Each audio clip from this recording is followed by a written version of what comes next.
কি হয়েছে? কি? হুম? কি? কি? কোথায় যাবে? কোথায় যাবে? লুসি? লুসি? দরজা খুলে দিব? দরজা খুলে দিব মা?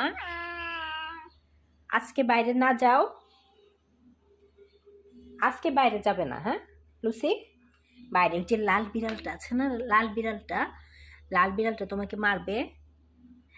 গতকাল, না গতকাল যেতে দেই নাই, গতকালকের আগের দিন বাইরে গেছে, পরে লাল বিড়াল আছে এখানে একটা, বাইরের বিড়াল, ওকে এমন দৌড়ানি দিছে, ও এক দৌড়ে বাসায় চলে আসছে। কি বাবা কি? হুম?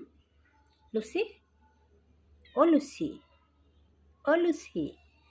বিড়ালও কথা বলে, ওদেরও ভাষা আছে, আসলে প্রতিটা প্রাণী কথা বলে। লুসি, আজকে তো যেতে দিব না মা, আজকে যেতে দিব না, আজকে যেতে দিব না, চলে আসো। আবার কালকে, কালকে যেতে দিব, আসো। লুসি, এই এভাবেই প্রতিদিন বায়না ধরে যে বাইরে যাবে, ওর ভাষায় ও আমার সাথে কথা বলে। হুম? বাবা, বাবা। আমরা আসলে বাইরে যেতে দেই না, যদি কখনো অঘটন ঘটে যায় খুব ভয় লাগে।